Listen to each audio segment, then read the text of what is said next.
So hello everyone, Kabir Pahuja this side and स्वागत है आप सबका एक और नई वीडियो में जिसमें हम बात करने वाले हैं मार्केट के अंदर आ रहे एक और नए मेन लाइन आईपीओ के बारे में। सुरक्षा डायग्नोस्टिक्स लिमिटेड आईपीओ क्या रहेगी, इस आईपीओ की डिटेल्स, कौन सी डेट से कौन सी डेट तक ये आईपीओ ओपन रहने वाला है, सब्सक्रिप्शन स्टेटस क्या है, ग्रे मार्केट प्रीमियम इस बारे में क्या कहता है, फाइनेंशियल्स क्या है कंपनी के, इस सब के बारे में आज की वीडियो में हम प्रॉपर्ली डिस्कशन करेंगे। तो चलिए आज की वीडियो को शुरू करते हैं और जानते हैं सुरक्षा डायग्नोस्टिक्स लिमिटेड के आईपीओ के बारे में। तो अभी हम यहाँ पर कंप्यूटर स्क्रीन पर आ गए हैं और बात करते हैं सुरक्षा डायग्नोस्टिक्स लिमिटेड के बारे में। इनकॉर्पोरेट हुई थी 2005 के अंदर। सुरक्षा diagnostic limited offer pathology, radiology testing and medical consultancy services. जिस तरीके से देखिए बहुत सारी और भी लैब्स होती हैं और हमारे आसपास हम कभी ना कभी उन पर विजिट किया है, किसी ने कभी एक्सरेज के लिए या खून की जांच करवाने के लिए अलग अलग तरीके से, या फिर सीटी स्कैन है, और ऐसी ही कुछ ये सर्विसेज जो है ये सुरक्षा डायग्नोस्टिक भी यहाँ पर प्रोवाइड करती है। Pathology, radiology testing and medical consultancy services भी यहाँ पर ये प्रोवाइड करती है। द कंपनी है सेंट्रल रेफरेंस लेबोरेटरी, इस कंपनी के पास सेंट्रल रेफरेंस लेबोरेटरी है with 8 satellite laboratories and 215 customer touch points, including 49 diagnostic centers and 166 sample collection centers as of June 30, 2024 across West Bengal, Bihar, Assam and Meghalaya। अब यहाँ पर अगर हम देखें तो यहाँ पर वेस्ट बंगाल, बिहार, असम एंड मेघालय के अंदर इस कंपनी का जो है वो फोकस ज्यादा है, which means eastern side of जो इंडिया है वहां पर अभी ये कंपनी जो है वो ज्यादा फोकस कर रही है अपने बिजनेस के लिए। कंपनी ऑफर करती है कस्टमर्स को ऑनलाइन और offline medical consultation services under one roof via 44 diagnostic centres which house 120 polyclinics with more than 750 doctors, which means इसके पास काफी अच्छी डॉक्टर्स की भी टीम है। The operation of diagnostic centres supported by technology platform systems that the company uses to streamline such as LIMS, RIS, PACS and ERP। यहाँ पर इन्होंने अपनी टेक्नोलॉजी प्लेटफॉर्म्स और सिस्टम्स के बारे में भी बताया है। The company offers vaccination services and customized testing packages for disease protection and early detection. The company uses digital pathology and artificial intelligence to generate blood tests. यहाँ पर ये कंपनी टेक्नोलॉजी का काफी अच्छा इस्तेमाल कर रही है एंड आर्टिफिशियल इंटेलिजेंस का भी यहाँ पर यूज किया जा रहा है इस कंपनी के द्वारा ब्लड टेस्ट वगैरह को जनरेट करने के लिए। All radiology reporting is done through a digital platform that allow cases to be reported from all diagnostic centres, significantly reducing turn around time. यहाँ पर ये काफी अच्छा टेक्नोलॉजी का यूज कर रही है कंपनी, टेक्नोलॉजिकली काफी एडवांस्ड है। Competitive strengths are well positioned diagnostic chain to capture the large growth opportunities for organised diagnostic chains in the fragmented market for diagnostic services in the eastern and north eastern India. यहाँ पर इन्होंने खुद ही लिखा है कि eastern India and north eastern India के अंदर ही है जो यूजुअली यहाँ पर ये अभी तक सर्विसेज प्रोवाइड कर रहे हैं। Integrated diagnostics provider offering pathology and radiology testing and medical consultancy services from a single source, well invested technology advance clinical infrastructure, which means काफी ज्यादा अच्छे से इन्वेस्टेड टेक्नोलॉजिकली एडवांस जो है वो इनके पास इंफ्रास्ट्रक्चर है। Committed to quality driving high individual consumer business share and customer retention, management team with relevant industry experience। तो यहाँ पर ये कुछ कंपनी की डिटेल्स थी जिनके बारे में हमने अभी तक बात की है। ऊपर आते हैं और देखते हैं कि एक्चुअली में कंपनी क्या पैसा मांगने वाली है और क्या कंपनी के फाइनेंशियल्स वगैरह। सुरक्षा डायग्नोस्टिक्स आईपीओ के बारे में, तो सुरक्षा diagnostic IPO is a book built issue of 846.25 crores, which means ये कंपनी यहाँ पर 846.25 करोड़ रुपए रेस करने वाली है और वो कंप्लीट पैसा ऑफर फॉर सेल रहने वाला है। विच मींस ये आईपीओ यहीं पर ही कहीं ना कहीं एक डाउट क्रिएट करता है, क्योंकि देखिए एक सिंपल सी चीज आप यहाँ पर समझिए, ऑफर फॉर सेल के लिए कंपनी यहाँ पर एंटायरली पैसा उठा रही है। यहाँ पर कोई भी पैसा फ्रेश इशू का नहीं है या कोई भी पैसा यहाँ पर कंपनी के अंदर नहीं जाने वाला है। अगर आपको सिंपल भाषा में ऑफर फॉर सेल को मैं क्लियर करूं तो यहाँ पर 846.25 करोड़ ये कंपनी रेस करने वाली है और वो जितना भी पैसा है वो कंपनी के जो लोग शेयर बेचकर इस आईपीओ के अंदर निकल रहे हैं ना, जो कंपनी के एग्जिस्टिंग शेयर होल्डर है वो अपने शेयर्स को बेचकर इस आईपीओ के अंदर निकल रहे हैं। 846.25 करोड़ रुपीस में से एक भी रुपया यहाँ पर कंपनी के अंदर नहीं जाने वाला है, जो कंपनी की ग्रोथ के लिए यूज हो या कंपनी की फ्यूचर प्रोस्पेक्ट्स के लिए यूज हो या कंपनी के कोई एक्सपेंसेस के लिए यूज हो, कोई डेट्स की रीपेमेंट के लिए, कोई जिस भी पर्पस के लिए यूजुअली कंपनीज पैसा उठाती है कि ग्रोथ के लिए या डेट की रीपेमेंट करनी है या एक्सपेंसेस के लिए पैसा उठा रही है, उसमें से किसी भी चीज के लिए पैसा यहाँ पर रेज नहीं किया जा रहा। ये पैसा डायरेक्टली जो कंपनी के पुराने शेयर होल्डर्स थे जो इस आईपीओ के अंदर अपने शेयर बेचकर निकल रहे हैं उनकी जेब के अंदर जाने वाला है। यहाँ पर एक भी रुपया कंपनी के अंदर जाकर इन्वेस्ट नहीं होने वाला जो कंपनी की ग्रोथ के अंदर हेल्प करेगा या जो कंपनी के फ्यूचर ग्रोथ के लिए, फ्यूचर प्लान्स के लिए काम करेगा। ये सारा का सारा पैसा 846.25 करोड़ कंपनी के एग्जिस्टिंग शेयर होल्डर्स के पास जाने वाला है। यहाँ पर अगर हम कुछ डेट्स वगैरह की बात कर ले इस आईपीओ को लेकर, तो 29 नवंबर 2024 से ये आईपीओ ओपन रहने वाला है। 3 दिसंबर 2024 को ये आईपीओ यहाँ पर क्लोज हो जाएगा। 4 दिसंबर को यहाँ पर आपको अलॉटमेंट का पता लग जाएगा और 5 दिसंबर को जिन लोगों को अलॉटमेंट मिल गई उनके अकाउंट में शेयर्स क्रेडिट हो जाएंगे और जिनको नहीं मिली उनके बैंक अकाउंट में उनको रिफंड वापस मिल जाएगा। और 6 दिसंबर फ्राइडे वाले दिन के ऊपर ये कंपनी के स्टॉक्स की, ये शेयर्स की लिस्टिंग हो जाएगी मार्केट के अंदर।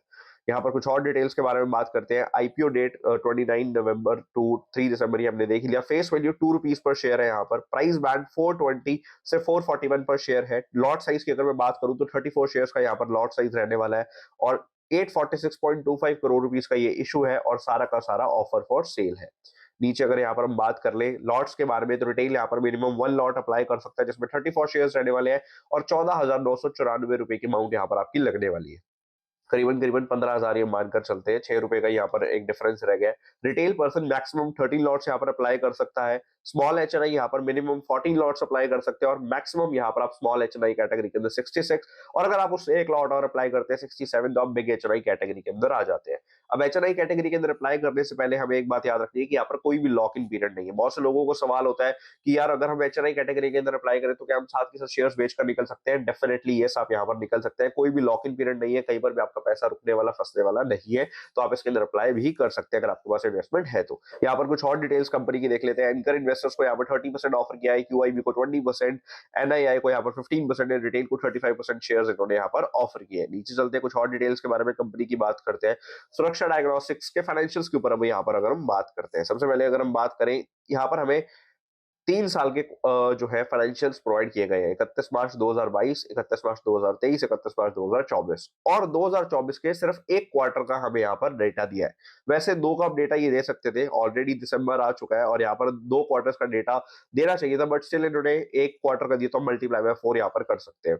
तो यहाँ पर अगर हम 31 मार्च 2022 से इनके एसेट्स के बारे में बात करें तो 2022 के अंदर 275 करोड़ के एसेट्स थे। 2023 के अंदर बिल्कुल ही थोड़ी सी ग्रोथ हुई है, 1 साल के अंदर सिर्फ 6 करोड़ से इनके एसेट्स बढ़े 281 करोड़ हुए हैं और उसके बाद इनके एसेट्स बढ़े 2024 के अंदर 300 करोड़ रुपए के यहाँ पर एसेट्स हुए हैं और यहाँ पर फर्स्ट क्वार्टर के अंदर इनका 14 करोड़ से एसेट्स बढ़ गए यहाँ पर, विच मींस ये जो 3 मंथ्स का जो ये डेटा है 314 करोड़ का, ये काफी अच्छा है यहाँ पर।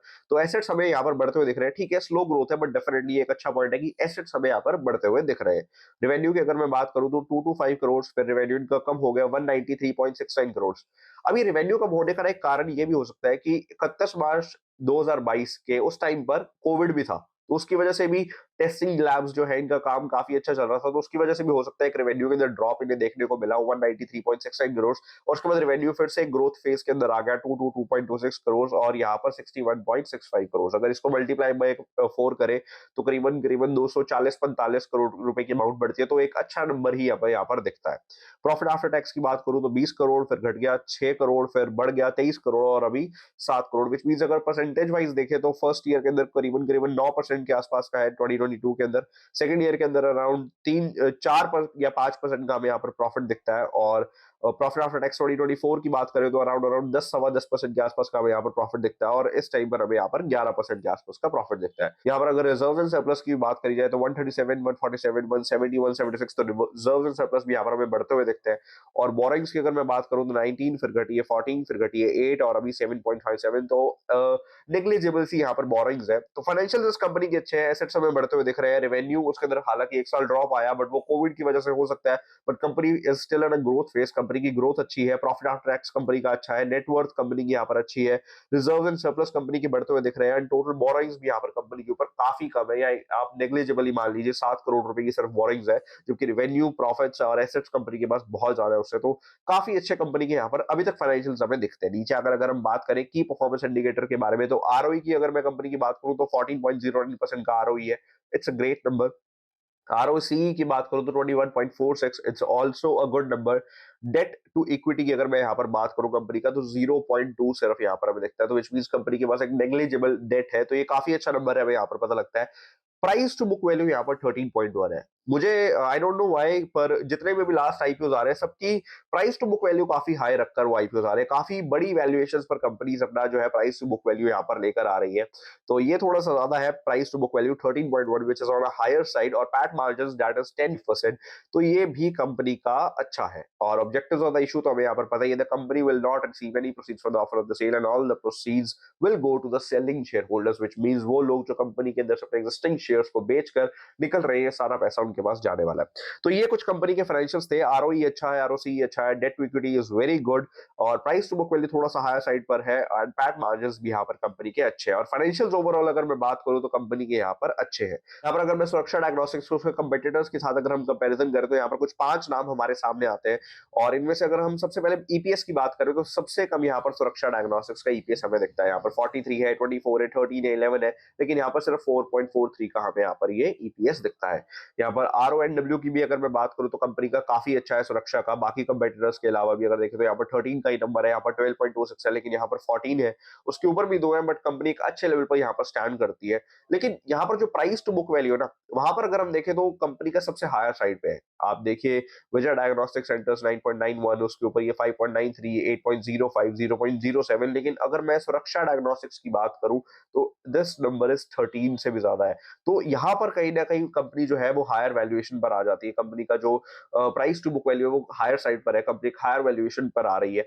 तो यहाँ पर थोड़ी सी प्रॉब्लम है, बट ओवरऑल कंपनी के फाइनेंशियल्स मुझे अच्छे लगे। सो यहाँ पर अगर हम सब्सक्रिप्शन स्टेटस की कंपनी की बात करें तो यहाँ पर क्यूआईबी के नंबर अभी 0 ही है, तो ये यूजुअली लास्ट डेट के आसपास यहाँ पर नंबर्स आते हैं और जो ये डेटा हम यहाँ पर देखने वाले हैं वो 29 नवंबर का ही लास्ट अपडेटेड है। उसके बाद छुट्टी आ गई मार्केट की, सैटरडे और संडे की, तो अभी ये डेटा जो है वो मंडे को यहाँ पर अपलोड होगा और उसके बाद ये यहाँ पर एक रियल फिगर पता चलेगी। क्यूआईबी के नंबर यहाँ पर अभी 0, यूजुअली लास्ट डेट के आसपास ही आते हैं और बिग नॉन इंस्टीट्यूशनल इन्वेस्टर्स की मैं बात करूं तो सिर्फ 0.02 अभी तक यहाँ पर जो आया है फर्स्ट डे के ऊपर और एस एनआईआई का नंबर यहाँ पर देखो तो 0.08 आया और रिटेल ने भी अभी तक 0.20, टोटल यहाँ पर 0.11 टाइम्स ही यहाँ पर अभी तक पैसा कंपनी के पास आया है एज ऑफ 29 नवंबर, जहां तक ये डेटा अभी तक हमारे पास है। और यहाँ पर हम बात कर लेते हैं सुरक्षा डायग्नोस्टिक्स के ग्रे मार्केट प्रीमियम को भी अगर हम देखें तो यहाँ पर वो 0 का चल रहा है, which means grey market premium के अंदर भी कोई हलचल अभी तक इस आईपीओ को लेकर नहीं दिखती है। देखिए ओवरऑल अगर हम इस आईपीओ को लेकर अब कंक्लूड करें तो एक चीज हमें यहाँ पर समझ आती है। देखिए कंपनी यहाँ पर जितना भी पैसा लेकर आ रही है वो सारा को सारा ऑफर फॉर सेल है। मेरे लिए सबसे पहला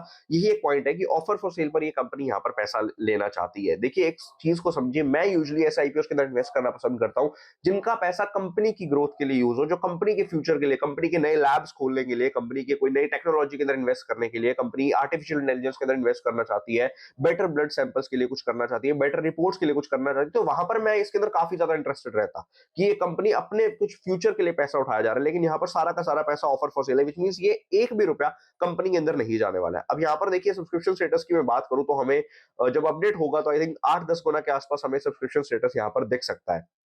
3 दिसंबर तक का हमारे पास यहाँ पर टाइम है इसके अंदर इन्वेस्ट करने के लिए और 8-10 गुना भी हमें तो दिख सकता है क्योंकि इस समय पर कोई और मेनलाइन आईपीओ भी इसके साथ लाइन में नहीं है जिसके अंदर हम इन्वेस्ट कर सकते हैं, जो हमारे लिए कोई बेटर अपॉर्चुनिटी बन सकता है। सिर्फ यही एक मेनलाइन का आईपीओ है जो इस टाइम पर मार्केट के अंदर अवेलेबल है, तो इसके अंदर काफी अच्छा सब्सक्रिप्शन स्टेटस हमें जरूर देखने को मिल सकता है।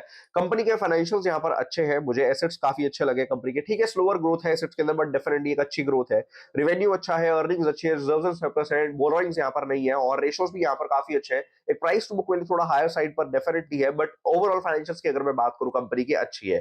ऑफर फॉर सेल डेफिनेटली मुझे कुछ इतना पसंद नहीं आया। अगर कंपनी के अंदर भी कुछ पैसा इन्वेस्ट करते, ये इस आईपीओ के थ्रू लेकर आते कि कंपनी के अंदर कुछ इन्वेस्टमेंट होगी तो डेफिनेटली और मजा आता है इस आईपीओ के अंदर बात करने के लिए। और ग्रे मार्केट में भी इसके अंदर कोई हलचल नहीं है, 0 का चल रहा है, तो अगर आप एक सेफ इन्वेस्टर है तो आप इस आईपीओ को अवॉइड भी कर सकते हैं। अगर आप कोई लिस्टिंग गेन के लिए सिर्फ इन्वेस्ट करते हैं, अगर आप एक ऐसे पर्सन है जो पैसे इन्वेस्ट करते हैं लिस्टिंग गेन लेकर निकलना चाहते हैं, तो ये आईपीओ आपको कुछ मेजर ऑफर यहाँ पर करता हुआ अभी तक नहीं दिख रहा है। अभी 1-2 दिन है बट वहां पर भी अभी थोड़ी नेगेटिव न्यूज ही है मार्केट के अंदर, तो अगर सेंटिमेंट चेंज होता है, कुछ ग्रे मार्केट के अंदर उछाल दिखता है तो आप इन्वेस्ट कर सकते हैं, बट अभी तक इसके अंदर कोई भी ऐसी बात नहीं है कि हम लिस्टिंग गेन यहाँ पर लेकर निकल सके। और अगर आप एक रिस्की ट्रेडर है तो डेफिनेटली आप 1-2 लॉट से स्टार्ट कर सकते हैं, बट मैं एज अ सेफ प्लेयर अगर बात करूं तो यहाँ पर आप इसको अवॉइड कर सकते हैं। ओवरऑल ये थी सुरक्षा डायग्नोस्टिक्स आईपीओ की बात और यहाँ पर सब कुछ हमने डिस्कशन किया फाइनेंशियल से लेकर grey market premium subscription status और कंपनी की डिटेल्स के बारे में। ओवरऑल ये थी इस आईपीओ को लेकर बात। बाकी अगर आपको ये वीडियो पसंद आती है तो आप इसको लाइक जरूर कीजिए और अगर आपने चैनल को अभी तक सब्सक्राइब नहीं किया तो जरूर सब्सक्राइब कर लीजिए। Thank you so much.